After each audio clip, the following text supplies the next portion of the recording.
কথাটো মই কেনেকৈ ক'ম মই প্ৰতিভা হাজৰিকাটোহে ক'ব পাৰিম। এতিয়া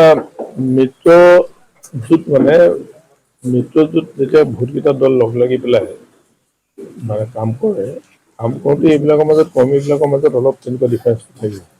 সেইটো লাষ্টলৈকে তেনেকুৱা ডিফাৰেঞ্চটো থাকে, কিন্তু আল্টিমেটলি গোটেই কথাখিনি ঠিকেই হৈ যায়।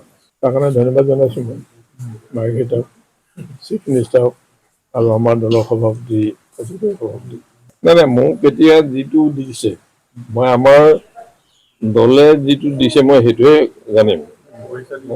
দলে মোক মানে শুভেচ্ছা দি পঠাইছে আৰু ভাৰতীয় জনতা পাৰ্টি আৰু AJP মানে আলোচনা বিলোচনা হৈ তেওঁলোকে যিখিনি প্ৰাৰ্থীক ঠিক কৰি পেলাই চহী তহী কৰি পঠিয়াইছে সেইটোহে মই মানিব পাৰিম। এইটো ধৰক কুশলদৈ দুৱাৰত বিভিন্ন জেগাত কথা আলোচনা চলি আছে।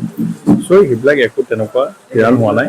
আমি NDA প্ৰাৰ্থিত্ব লৈ পেলাই আমাৰ বিধায়ক মহোদয় শ্ৰী প্ৰদীপ হাজৰিকা ডাঙৰীয়া আমাৰ শিৱসাগৰত উপস্থিত হৈছে। বৰ্তমান নমিনেশ্যন দিয়া হৈছে আৰু মই ভাবোঁ সুন্দৰভাৱে আমাৰ হিমন্ত বিশ্ব শৰ্মা ডাঙৰীয়াৰ নেতৃত্বত আৰু আশীৰ্বাদত আমি ধুনীয়াকৈ এইবাৰ শিৱসাগৰত অসম গণ পৰিষদ আৰু NDA জয়যুক্ত হ'ম বুলি আমি এতিয়ালৈকে অনুভৱ কৰি আছোঁ আৰু আমি সেইটোৱে কুচকাৱাজ চলাই আছোঁ। নাই, নিশ্চিতভাৱে আমিতো NDA প্ৰাৰ্থী হিচাপে আগবাঢ়িছোঁ। তেনেহ'লে তাতো আমাৰ আমাৰ ভাতৃপ্ৰতিম জ্যেষ্ঠ ভাতৃপ্ৰতিম আমাৰ ময়ূৰ বৰগোহাঁই ডাঙৰীয়া আছে আৰু তেওঁলোকৰ লগত আমি যিমানখিনি পাৰোঁ আমি সহযোগ কৰি আছোঁ আৰু আমাৰ তাত প্ৰায় 15,000-20,000 আমাৰ ভোটাৰ এতিয়াও মজুত আছে।